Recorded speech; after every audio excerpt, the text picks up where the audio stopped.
안녕하세요. 공픽의 수강생 여러분들. 자, 이번 시간부터 3장을 배우는데요. 자, 3장부터 본격적으로 연결재무제표를 어떻게 작성하는지 배워보자고요. 일단 3장은 연결재무제표 작성의 기초입니다. 먼저 지배력을 취득하는 시점, 취득한 이후의 연결, 이런 것들을 배우는데 100% 지분 취득의 경우와 100% 미만의 지분을 취득하는 경우, 즉 비지배 지분이 있는 경우로 나누어 볼 거고요. 우리가 2장 말미에 연결 이론을 배운 적 있죠?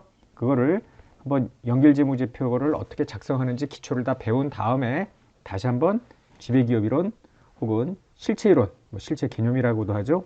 비교를 해보겠습니다. 먼저 연결재무제표 작성의 기초인데요. 연결재무제표의 작성 과정을 그림으로 보이면 이렇습니다. 지배기업이 재무제표를 만듭니다. 이 재무제표는 별도 재무제표라고 생각하면 되고요. 종속기업도 나름대로 자신의 재무제표를 만들겠죠.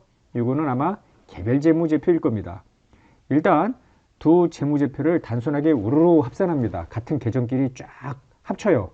그런데 단순 합산 재무제표가 연결재무제표 일리는 없어요. 그렇게 쉽다면 우리가 이렇게 장시간에 걸쳐서 연결재무제표를 배우지는 않겠죠.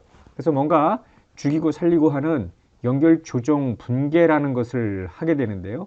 말이 분계이지 실제 지배기업 또는 종속기업 개별장부에 반영하는 분계는 아닙니다. 분계라는 표현만 쓸 뿐이에요. 지금 연결재무제표는 법적인 개별 실체가 각각 재무제표를 만들었잖아요. 그런데 경제적으로 보니 두 회사는 단일 실체, 즉 한 회사나 다름없다라고 간주하는 거 아닙니까? 그래서 만약에 두 기업이 하나였다면 if 이런 모습일 거다 라는 것이 연결재무제표이고, 이 재무제표를 가상의 재무제표로 전환하기 위해서 뭔가 조정이 들어가는 것이기 때문에 연결정산표라는 어떤 조정 시트 위에서만 이런 연결조정 분계가 이루어지는 것이지 각 개별 장부에 자산이나 부채를 더하거나 빼거나 막 이런 거는 아니에요. 이미 우리가 회계 올릴 때부터 배웠던 이 분계라는 것은 해당 법적 실체에서 어떤 거래가 발생하여 순자산이 변동이 될 때 그거를 반영하기 위해서 차변회모, 대변회모 이런 분계를 하는 거 아닙니까? 하여튼 연결조정 분계 다양하게 나옵니다만 절대로 지배기업 혹은 종속기업 개별장부에 반영되는 분계는 아니라는 것을 잊지 마십시오. 연결을 하려면 좀 전에 이야기한 대로 두 회사 재무제표를 합쳐야 되는데요. 일단 지배기업이 종속기업의 지분 상당 지분을 샀을 거 아니에요. 그럼 여기 자산에 투자 지분이 표시가 되는데 이게 종속기업 투자라는 계정으로 투자 자산이 표시가 됐을 거예요. 둘을 합치면 단순 합산 재무제표에도 종속기업 투자가 들어가 있을 텐데, 자, 연결조정 분계에서 가장 핵심이 되는 건 뭐냐면은 요 종속기업 투자하고 종속기업의 자본을 상계 제거하는 연결조정이 그 어떤 경우에도 필요합니다.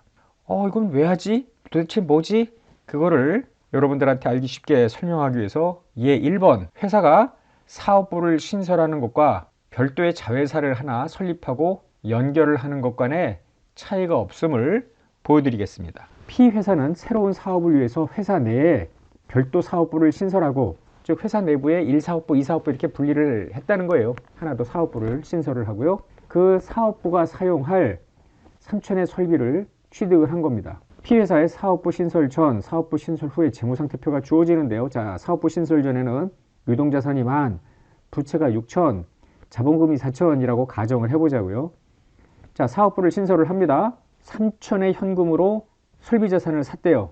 그러면은 사업부를 신설한 후에는 유동자산이 3,000 빠지면서 설비자산이 3,000 올라가는데, 합산한 재무제표는 1사업부, 2사업부 이렇게 나누는 게 아니라 합산돼서 표시가 될 거 아니에요. 다만 영업 부문별 정보 공시를 할 때 주석으로 표시되는 그 사업 부문별로 이 자산이나 부채 등이 구분 표시가 될 수 있겠죠. 하여튼 사업부를 내부적으로 신설했을 때는 그냥 이 자산의 분류만 달라졌을 뿐입니다. 이번에는 회사가 사업부를 신설하는 대신에 3천을 출자해서 회사 밖에다가 별도 법인을 하나 설립을 하는 거예요. S회사를 설립을 했대요. 그러면 설립을 하는 순간에 P회사는 어떻게 되냐면은 현금 빠지고 투자 자산이 올라가죠. 100% 종속회사이기 때문에 지배력을 가지고 있고요. 종속기업 투자라는 계정을 사용을 했을 거예요.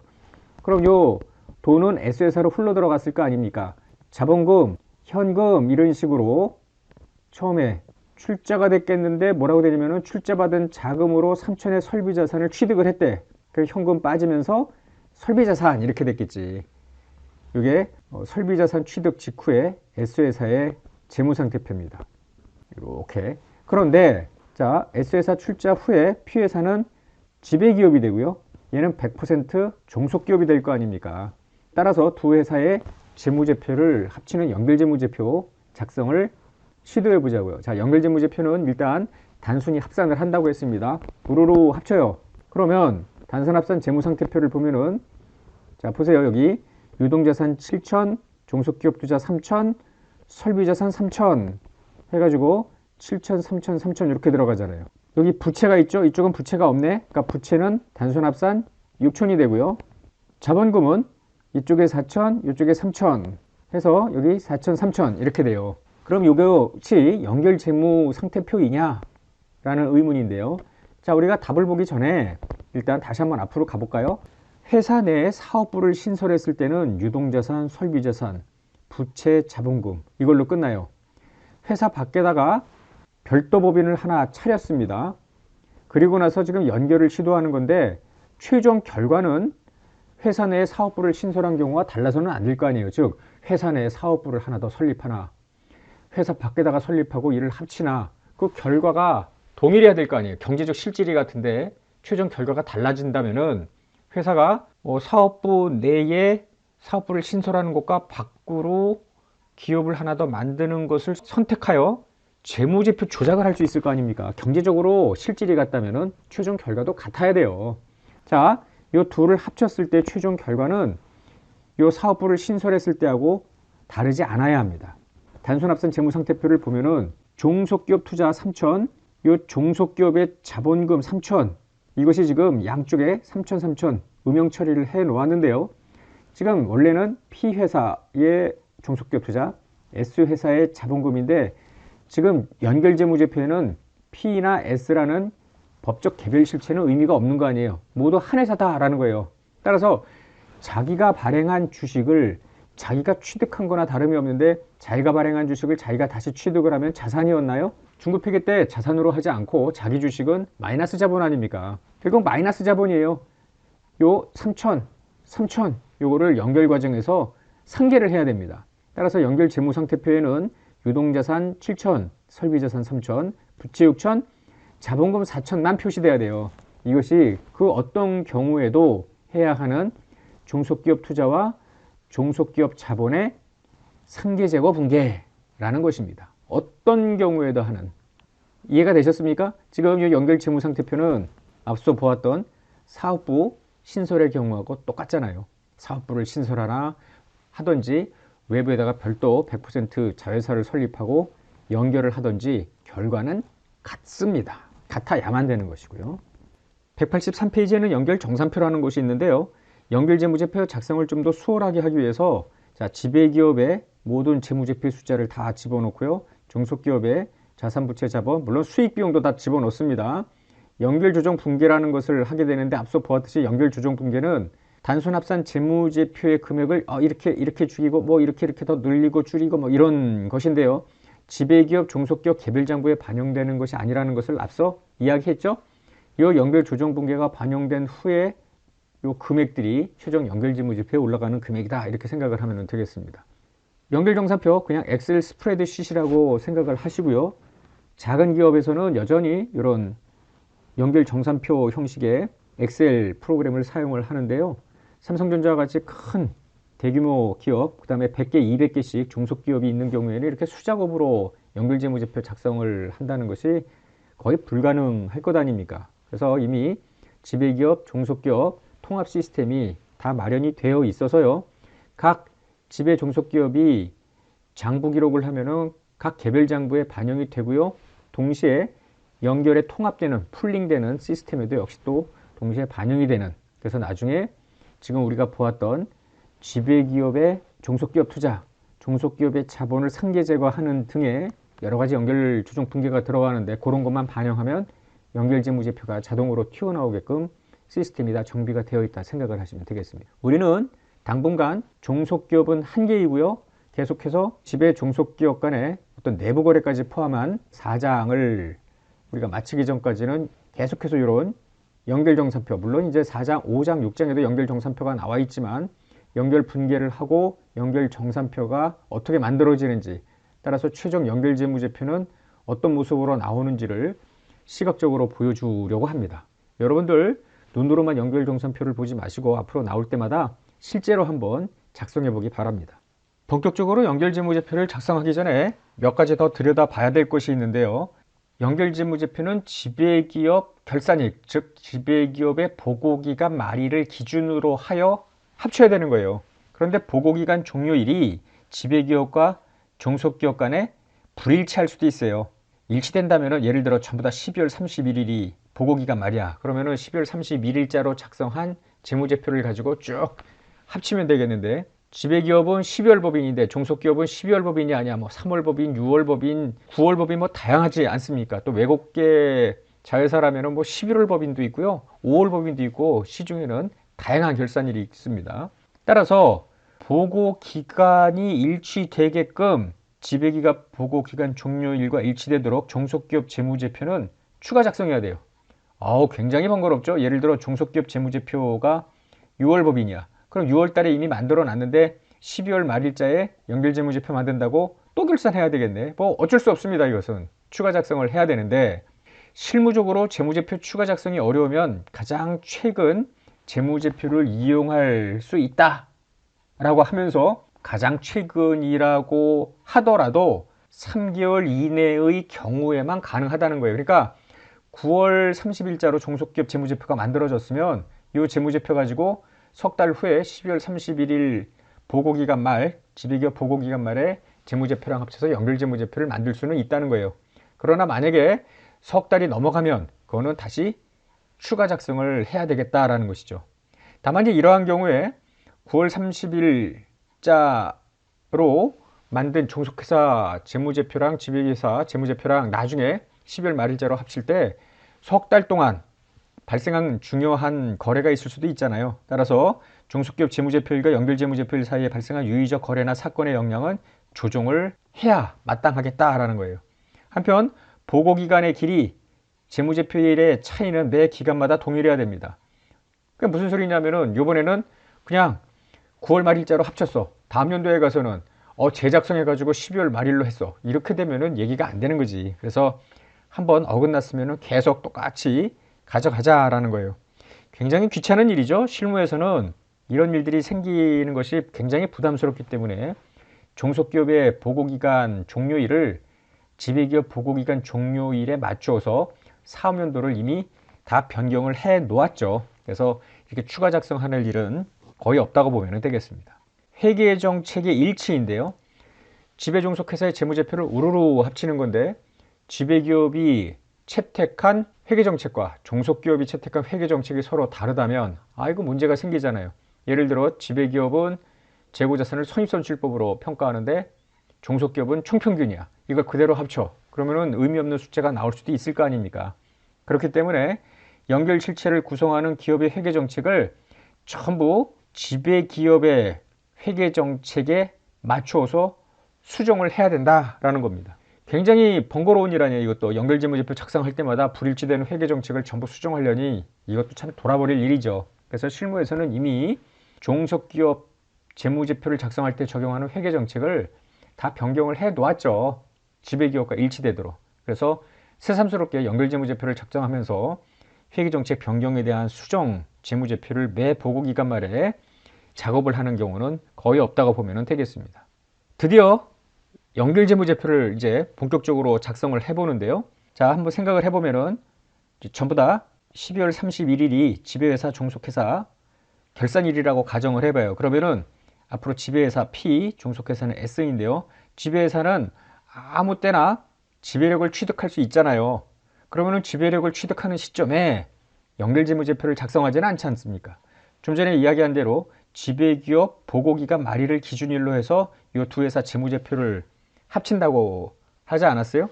그러나 이 보고기간 말의 연결재무제표를 이야기하려면 불가피하게 지배력 취득 시점, 예를 들어 4월 1일이든 6월 1일이든 뭐 1월 1일이든 취득 시점에 어떤 상황이었는지를 먼저 이해를 할 필요가 있어요. 그래서 실무에서는 지배력을 취득하자마자 이 취득 시점이 하필이면은 12월 말 보고기간 말하고 똑같다면은 모르겠는데 현실적으로 12월 말에 지배력 취득하는 경우는 거의 없다고 봐야죠. 하여튼 지배력을 취득하자마자 연결한다면 어떻게 할 건지를 먼저 배우고 나서, 즉 예를 들어 요때 취득, 뭐 요때 취득할 때는 어떻게 하는지를 보고 나서 12월 말일자 보고기간 말이 12월 말일이라면은 그때 연결하는, 즉 취득 이후에 연결, 1년 후에 연결, 뭐 2년 후에 연결, 3년 후에 연결, 이런 식으로 나갈 겁니다. 더 나아가서 사업연도가 별도의 언급이 없는 한 1월 1일부터 12월 31일을 설명의 편의에 따라서 이렇게 보고기간을 나눴기 때문에 일단 지배력 취득 시점은 기초로 통일을 시키겠습니다. 1월 1일로. 항상 지배력은 그 1월 1일만 취득하나? 아니죠. 보고기간 중 어느 때도 취득을 할 수가 있겠습니다. 이 내용은 나중에 5장에서 이야기를 하겠습니다. 그러니까 5장 가기 전까지는 그냥 지배력은 전부 연초에 취득하고요. 연초에 연결재무제표 작성할 일은 없겠으나 나중을 위해서 지금 이 지배력 취득 시점에 연결을 한번 보자, 이런 이야기입니다. 자, 지배력 취득 시점에서의 연결은 좀 전에 사업부 신설과 연결과의 동질성을 1에서 살펴보았는데요. 그때 연결조정분계, 즉 종속기업 투자하고 종속기업 자본을 상계 제거하는 분계를 이야기한 적이 있죠. 딱 요거 한 개입니다. 오로지 연결조정분계 한 개. 나중에 지배력 취득 후 이제 1년도 말, 2년도 말이 되면은 연결조정분계가 2개, 3개, 4개, 5개 복잡해질 수 있겠죠. 우리는 지금 취득 시점에서 연결을 한다면 어떤 분계를 하는가? 종속기업 투자하고 종속기업의 자본을 퉁쳐라. 요거 하나뿐이 없습니다. 그런데 이렇게 또 단순하지는 않습니다. 이 일본에서 본 것처럼. 왜냐하면 지배기업이 소유하는 종속기업의 지분은 몇 %인가? 경우의 수는 두 가지입니다. 100%와 100% 미만. 즉 비지배 지분이 없는 경우하고 비지배 지분이 있는 경우로 나눌 수가 있겠죠.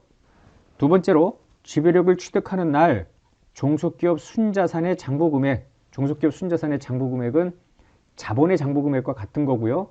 자산에서 부채 뺀 금액, 그 장부금액이 공정가치랑 일치하느냐? 일반적으로 다르겠죠. 그런데 하여튼 일치하는 경우, 일치하지 않는 경우 두 가지로 또 나눌 수 있겠습니다.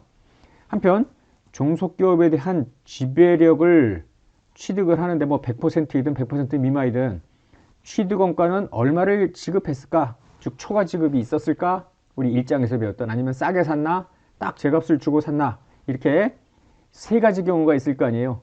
더 주고 샀나, 덜 주고 샀나, 딱 제값을 줬나. 이거에 따라서 연결조정 분계가 조금씩 달라집니다. 물론 쉬운 건 뭐겠어요? 100%와 100% 미만 중에 비지배 지분이 없는 100%가 훨씬 더 쉽겠죠? 그렇습니다. 한편 종속기업 순자산의 장부금액과 공정가치가 일치하는 경우와 일치하지 않는 경우, 요게 더 쉽겠지. 그래서 먼저 우리는 다시 앞으로 잠깐 가보면 요 100% 지분 취득이라고 했잖아요. 요게 끝나고 나면은 100% 미만, 즉 비지배 지분이 없는 경우로 가보는데, 일단 100%이면서 장부금액 공정가치가 일치하는 경우를 먼저 보고요. 요게 끝나고 나면은 일치하지 않는 경우를 또 볼 겁니다. 물론 요 취득원가 여러 가지 사례로 한번 들여다 볼 거고요. 그리고 나서 절을 달리하여 비지배 지분이 있는 경우도 또 볼 거예요. 지배력 취득 시점. 그리고 나면 지배력 취득 이후의 연결도 자연스럽게 또 이루어질 수 있겠습니다. 먼저 종속기업 순자산의 장부금액과 공정가치가 일치하는 경우입니다. 지금 100% 지배력을 취득한 케이스예요. 이때 종속기업 취득원가와 종속기업 순자산의 공정가치가 똑같다고 보자고요. 예를 들면 종속기업 순자산, 즉 자본은 장부금액하고 공정가치가 여기 지금 일치한다고 했는데요. 이것도 1000이야.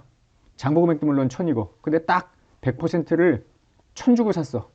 그러면은 지배기업 별도재무제표에는 종속기업 투자라는 게 들어가 있을 거 아니에요. 그리고 종속기업 자본금, 잉여금 등이 있을 텐데 우르르 합칩니다. 그러면은 앞서 우리가 예 1번에서 살펴봤던 것처럼 여기 예 1번으로 다시 왔어요. 단순 합산하면 이 종속기업 투자랑 종속기업 자본이 지금 양쪽에 더블 카운팅 된 거나 다름없잖아요. 이거를 죽여라. 이게 종속기업 투자와 종속기업 자본의 상계제거라는 거예요. 따라서 우르르 합친 다음에 차변에 있던 종속기업 투자, 대변에 있는 자본 중 종속기업 자본에 해당되는 자본금이나 자본잉여금, 이익여금 등을 퉁 치는 겁니다. 이때 차익은 발생하지 않죠. 왜냐하면 취득원가가 이 공정가치랑 똑같다고 했고요. 이 공정가치는 장부금액과 일단 일치한다고 전제를 했죠. 자, 숫자로 보면은 좀 더 편안하게 접근할 수 있겠습니다. 1년도 초에 지배가 종속에 의결권 있는 주식 100%를 10만 원에 샀대요. 앞서 우리는 1장에서 지분 100%를 산 게 아니라 해당 피투자자의 자산과 부채를 몽땅 내 걸로 갖고 온 거죠. 취득법에 따라서 그때 이전 대가로 100을 지급했다. 이런 개념이고요. 이번에는 자산 부채는 그대로 놔둔 채 100% 지분만 갖고 온 건데 경제적 실질은 합병과 다르지 않은 거죠. 이렇게 100% 취득을 했기 때문에 지배력을 소유한다고 가정했고요. 1년도 초 지배력 취득 직후 두 기업의 재무상태표와 두 기업의 재무상태표를 단순 합산한 결과가 다음과 같다라고 되어 있습니다. 단 종속기업 자산부채의 장부금의 공정가치는 같다라고 본 건데요. 지배기업, 종속기업, 자 단순 합산 결과입니다. 지배기업은 종속기업 순자산을 100% 10만 주고 샀다고 했잖아요. 그래서 자산은 현금, 종속기업 투자, 유형자산 합계 60만, 부채, 자본 이런 것들이 있습니다. 종속기업이 있는데 우리가 눈여겨볼 거는 종속기업 자산과 부채 차이가 요 자본인데 자산의 장부금액, 부채의 자산의 공정가치, 부채의 공정가치가 장부금액과 같다고 했잖아요. 그러면은 이것이 공정가치랑 똑같은 거죠. 그냥 상식적으로 생각을 해보세요. 종속회사 순자산을 평가해 봤더니 공정가치가 10만이래요. 20만에서 10만 뺀 거. 이거 다 공정가치랑 똑같으니까. 근데 이 회사 주식 이걸 얼마 주고 사면 좋겠어요? 취득하는 입장에서는 좀 싸게 샀으면 하는데 딱 제값을 줬다 그러면은 10만일 거 아닙니까? 10만보다 더 많은 금액을 줬으면은 뭔가 프리미엄을 더 주고 산 거고요. 10만보다 적게 줬으면 뭔가 후려쳐서 샀다 이렇게 보면 되겠죠. 지금은 딱 10만을 주고 산 겁니다. 그래서 단순하게 합산을 했더니 이와 같은 결과가 나오는데 단순 합산 결과가 연결 재무상태표이냐? 물론 아니죠. 우리는 얘 일본에서 이미 아닌 걸 알고 있어요. 이 음영 처리한 부분 괜히 음영 처리한 게 아니죠. 연결 과정에서 이 자식하고 이 자식은 지금 합산해서 여기에도 들어가 있고 여기에도 지금 들어가 있잖아요. 얘를 상기할 필요가 있겠다라는 거예요. 종속기업 투자와 종속기업 자본의 상기 제거입니다. 이렇게 이때 정확하게 이 종속기업 순자산의 공정가치만큼 대가를 지급했기 때문에 상기할 때 차익은 없습니다. 연결 정산표를 만들어 볼까요? 지금 지배기업, 종속기업 재무제표가 있고요. 방금 보았던 이 연결 조정 분기를 여기다가 집어넣는 거예요. 이렇게. 그래서 좌에서 우로 쭉 가보면은 종속기업 투자는 0이 되고요. 나머지들은 쭉 좌에서 우로 합쳐지면 될 거 아니에요. 이거 전부 다 사라지죠? 그럼 어떤 결과가 나오느냐면은 연결을 하고 나면은 종속기업 투자는 연결재무제표에 나타나면 안 돼요. 지배기업의 별도 재무제표에는 표시가 되지만 한편 연결재무제표의 자본은 이 종속기업 자본이 모두 상계됐기 때문에 취득 시점입니다. 지금 취득하자마자 요 20만, 6만, 4만 요거랑 똑같아요. 이거는 왜 똑같지? 사라지니까 얘하고 상계할 거 아닙니까? 그래서 이렇게 된다라는 거예요.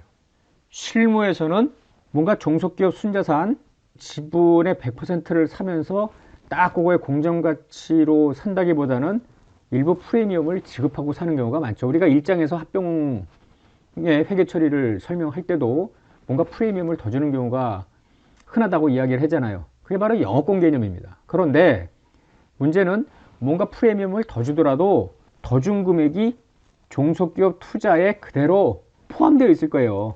예를 들어 종속기업 순자산의 공정가치가 1000인데 1100을 주고 샀어. 그렇더라도 이 100 속에 포함되어 있는 영업권은 지배기업 별도 재무제표의 종속기업 투자와 분리되지 않고 그대로 표시될 거 아니에요. 종속기업 투자의 취득원가는 1100이었을 테니까. 자, 이제 연결을 할 때 여기에 1100이 들어갈 거 아니에요. 종속기업 순자산의 공정가치는 자본금, 잉여금 합해적에 1000이 될 테니까 드디어 퉁치고 퉁칠 때 차익이 차변에 생기는데 이것이 바로 일장에서 봤던 영업권입니다. 상대방 회사 지배력을 취득할 때 뭔가 더 지급한 초과 수익률을 기대하고 더 지급한 프리미엄, 이것이 영업권이죠. 그래서 별도 재무제표에 표시된 종속기업 투자에는 지급한 대가로 표시가 되는데 그 지급한 대가는 종속기업 순자산의 공정가치, 거기에 영업권이 더 포개져 있을 수 있겠다. 그러나 영업권은 지배기업 별도 재무제표에 표시되어 있지 않습니다. 식별이 안 되는 거예요. 잘 안 보이지. 이것이 연결할 때 보여주는 거예요. 그래서 연결재무제표에는 연결재무제표 작성 과정에서 퉁치고 퉁칠 거 아니에요. 이때 영업권이 분리돼서 연결재무제표에는 표시될 수 있겠다. 얘 3번을 볼까요? 앞에 얘 2번과 유사한데요. 이번에는 100%를 앞에 얘 2번은 10만 원에 샀지만 12만 원에 샀다고 되어 있습니다. 그러면 이제 직감하죠? 2만 원만큼 프리미엄이 더 나간 거예요. 이 12만 원. 그래서 현금이 지금 20만 원이 아니라 18만 원으로 표시가 된 겁니다. 한번 비교를 해보면 이 2만 원이 여기가 다 적죠. 나머지 자료는 종속기업은 재무제표가 얘 2번과 똑같죠. 왜냐하면 주식을 얼마에 사든 종속기업 재무제표는 그대로 가는 거 아니에요. 자, 단순 합산하니까 이렇게 되어 있는데 연결해서는 얘하고 퉁쳐야 될 거 아니에요. 상계를 해야 되는데 자, 여기는 10만 원이 죽지만 여기는 12만 원이 죽어야 될 거 아닙니까? 10만 원 죽고 12만 원 죽으면서 이 차이만큼을 뭔가 더 끼워 넣어야 되는데 이게 2만 원이에요. 즉 종속기업 투자가 죽으면서 이 속에 포함되어 있던 영업권이 드디어 나오는 겁니다. 연결 재무상태표에 드디어 영업권이 표시가 돼요. 지배기업의 별도 재무제표에는 종속기업 투자가 12만 원인데 이 속에 얼마의 영업권이 기어 들어가 있는지는 보이지 않죠. 연결을 하면서 퉁치고 퉁칠 때 나온다. 자, 이거 연결조정분계 어느 회사 장부에 기록하는 거예요? 지배? 종속? 아니죠. 어느 개별 기업의 장부에도 반영되는 게 아니라고 했죠. 요거는 연결 정산표에만 반영되는 겁니다. 연결 정산표에만 이 분계가 반영되는 거예요. 자, 지배기업, 종속기업 해놓고 쭉 연결 조정분계 들어가면은 앞서 우리가 보았던 것처럼 종속기업 투자는 무조건 0이어야 돼요. 그 다음에 연결재무제표의 자본금 잉여금은 지배기업 자본금 잉여금과 똑같습니다. 왜냐하면 지배력 취득 시점에서 자본금 잉여금은 모두 상계됐으니까. 다만 앞서 이 2번과의 차이는 2만 원의 영업권이 더 표시가 되겠다. 일반적으로 연결재무상태표 실무에서 보는 건 영업권이 표시가 되죠. 상대방 지배 지분을 취득을 할 때 경영권 프리미엄 등을 더 지급하고 사기 때문에 영업권이 표시되는 것이 일반적이라고 하겠습니다. 실무에서 좀 흔한 일은 아니지만 싸게 샀어 이번에는. 그러면은 우리가 일장에서 피취득자의 자산부채를 싼 값에 샀으면 그 차이만큼이 염가매수 차익으로 들어갔죠. 마찬가지입니다. 종속기업 투자를 싸게 샀어. 싸게 샀으면은 그냥 싸게 산 금액이 종속기업의 별도 재무제표에 표시가 되는데 연결할 때 종속기업 투자랑 이쪽 자본하고 퉁칠 거 아니에요. 예를 들어 이쪽은 1000인데 여기는 900분이 안 돼. 그럼 100만큼 싸게 산 거죠. 영가매수 차익이 그때 나오는 거죠. 무조건 영가매수 차익은 사실은 또 아닙니다. 왜냐하면 일장에서 우리가 배울 때 영가매수 상황이라면은 종속기업의 자산부채가 제대로 정확하게 식별됐나 재검토해야 되겠죠. 그러고도 차익이라면은 영가매수 차익을 인식하겠습니다. 별도의 언급이 없는 한 앞으로 연결분계를 하면서 대변의 차이가 생기면은 그냥 다 자산부채는 정확하게 식별되었다고 전제하고 영가매수 차익으로 간주를 하시면 되겠습니다. 예, 4번 볼까요? 자, 1년도 초에 지배가 종속에 의결권 있는 주식 100%를 이번에 9만에 샀다는 거예요. 자, 얘 2번, 3번, 그리고 여기 4번. 얘 2번은 10만 원에 샀다는 거죠. 3번은 12만. 그래서 영업권이 있었죠. 이번에는 9만이니까 연결하다 보면은 싸게 샀으니 영가매수 차익이 나오겠네. 생각이 되죠? 자, 9만 원에 샀기 때문에 여기 21만 원입니다.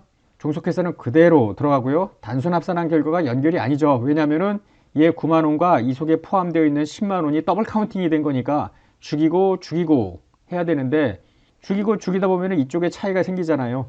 단기 이익으로 들어가는 영가매수 차익입니다. 연결조정분계 이제 들어갑니다. 영가매수 차익은 이게 연결 정산표 지배력 취득 시점 현재 딱 만드는 거기 때문에 어떤 기간이 아니니 연결 포괄손익계산서를 작성을 하지는 않잖아요. 지금 그건 나중에 우리가 볼 거고요.